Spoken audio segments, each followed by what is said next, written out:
Que a vida de todos, seja abençoada em o nome do Senhor Jesus. Hoje eu estou aqui com a gravata de obreiros. Já vesti a camisa dos adolescentes, do TEF-TEAM, depois a da evangelização. Hoje eu estou de obreiro. E no contexto geral, nós somos tudo isso, né? Nós somos servos, como falávamos na última mensagem. Agora, eu quero falar uma coisa com vocês muito importante. Nós, como acontece com todo cristão, naturalmente somos perseguidos, injuriados, caluniados, difamados, somos injustiçados, porque isso faz parte. Isso tudo está escrito, isso tudo foi advertido que nós passaríamos. Não é nada do que acontece conosco é surpresa. Por isso que ele diz, né, o Espírito Santo, através do apóstolo Pedro, diz: não estranheis o fogo ardente que arde no meio de vós. Muito bem. Por que diante dos problemas, das lutas, das injustiças, das calúnias, das difamações que nós sofremos, por que nós não desistimos? Por que eu não saí da obra e nunca vou sair? Você jamais vai ouvir, você jamais vai tomar o conhecimento de que eu saí da obra. Você vai ouvir por aí porque tem aqueles que têm inveja e vivem a dizer isso por aí. Mas eu afirmo para vocês que isso jamais vai acontecer. Sabe por quê, minha amiga, meu amigo? Antes de responder o porquê, eu vou falar algumas coisas que já aconteceram nessa trajetória, que se a gente não fosse de Deus, a gente tomaria essa decisão de sair da obra. Porque nesses anos que nós temos seguido e servido a Jesus, nós já passamos por muitas coisas que muita gente não sabe. Teve gente que já me chamou de adúltero. Eu não estou dizendo esse pessoal que está caído, não, que está caído fora. Gente que estava caído dentro, que mandaram e-mail dizendo que eu estava adulterando. Já fui chamado de ladrão, já fui chamado de endemoniado, já fui chamado de carnal.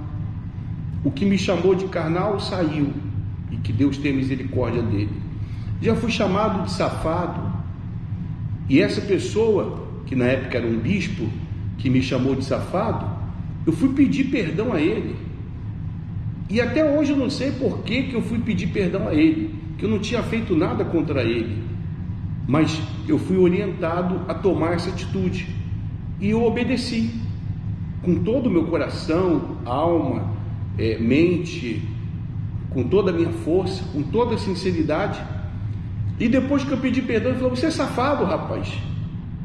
Assim mesmo. Eu relevei, porque é o que Jesus ensina: caminhar a segunda milha. E esse pessoal todo saiu.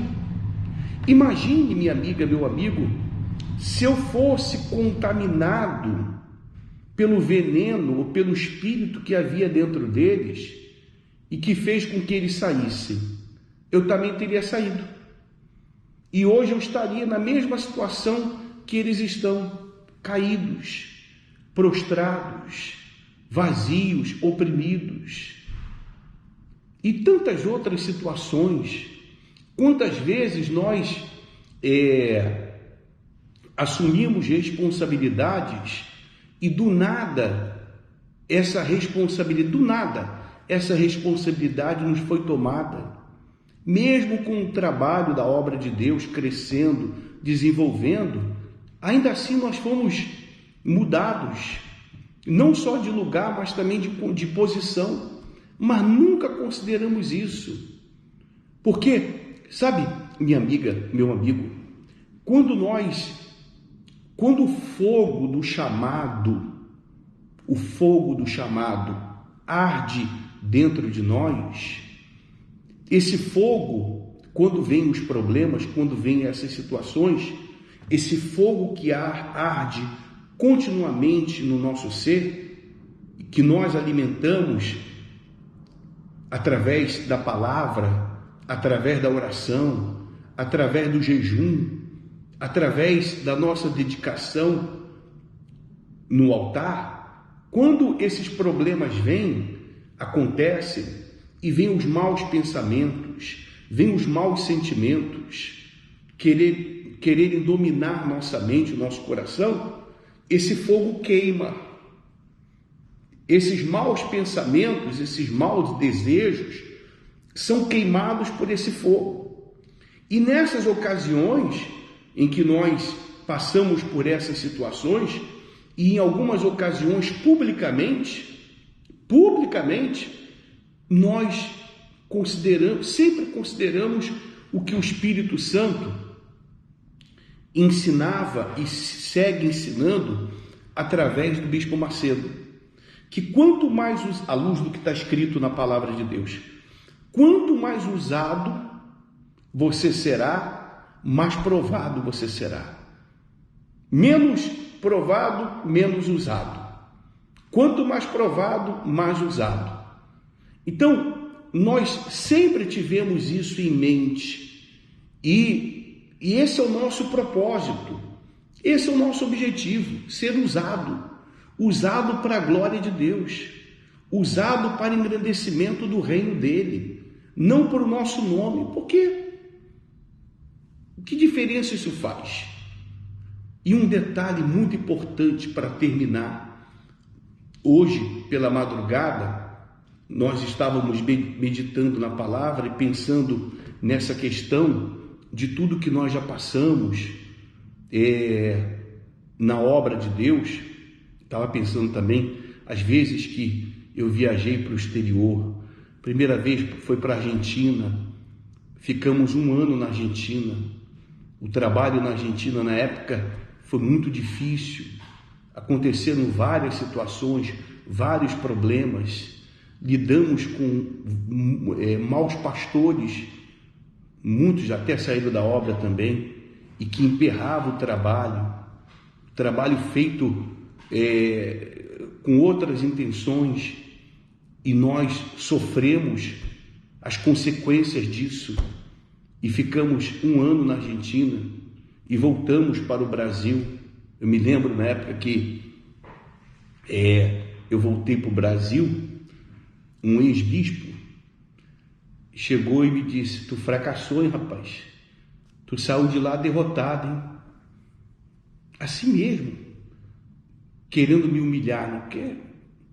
Devia ter inveja, não sei. Era o que estava dentro dele. E hoje, coitado, está na rua da amargura. E nós estamos aqui. E a resposta que eu dei a ele foi o silêncio. Eu não respondi nada. E eu esperei que o tempo respondesse, e os frutos principalmente. E um detalhe a mais que eu quero acrescentar. Uma outra coisa que nós aprendemos com o Bispo Macedo, à luz do que está escrito, é a seguinte: o sucesso do homem de Deus e também da mulher de Deus não é definido pelo sucesso do seu trabalho.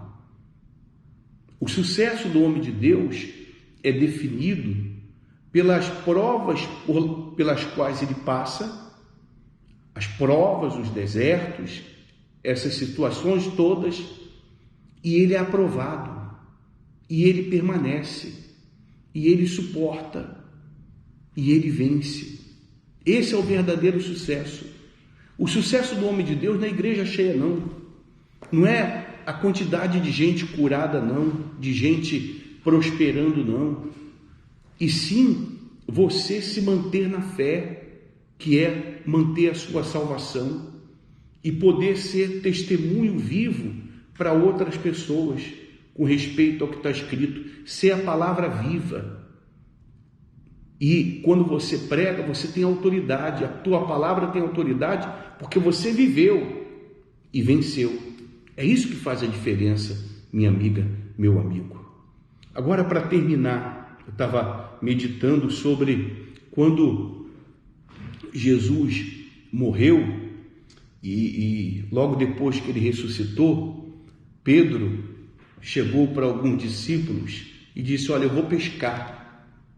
E eles disseram: nós também vamos. Mas ele voltou para a vida antiga, ele voltou para a pescaria. Foi quando Jesus, e eles, um detalhe, eles passaram a madrugada toda pescando, sem nada ter conseguido pescar. Exatamente como aconteceu quando eles tiveram a primeira experiência com Jesus no seu chamado. O chamado de Pedro não era para pescar peixes, o chamado de Pedro era para pescar almas, mas mesmo assim ele voltou à pescaria. Mas ele tinha um chamado, e porque ele tinha um chamado, o trabalho que ele fizesse ia fracassar, como fracassou. Não tem jeito, minha amiga, meu amigo. Se a pessoa tem um chamado, o que ela fizer pode dar certo até no primeiro momento, mas depois vai fracassar. E ainda que dê certo, quantos ex-pastores, quantos casos que nós temos de ex-pastores que nós atendemos e que por uma razão ou por outra saíram da obra e que prosperaram no trabalho secular e que depois nos procuraram e disseram: bispo, pelo amor de Deus, bispo, não tem como o senhor ver se eu tenho uma oportunidade, não?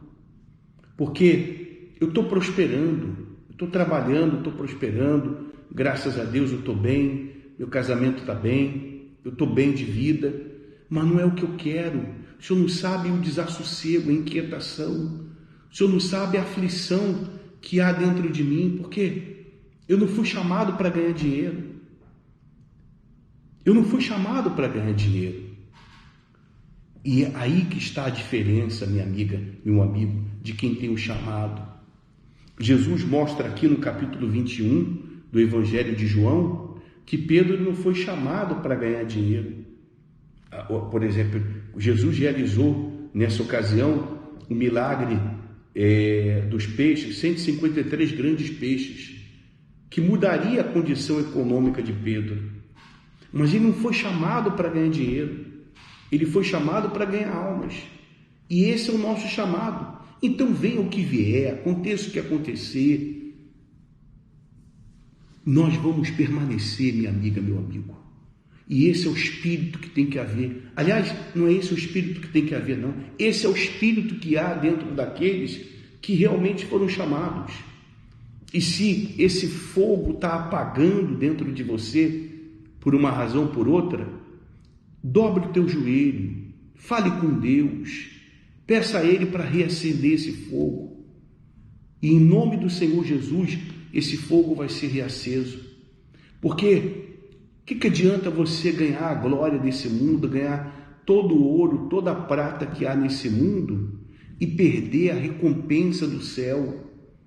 Não é só perder a salvação, não. Tem gente que está saindo da obra dizendo: não, eu vou buscar a minha salvação.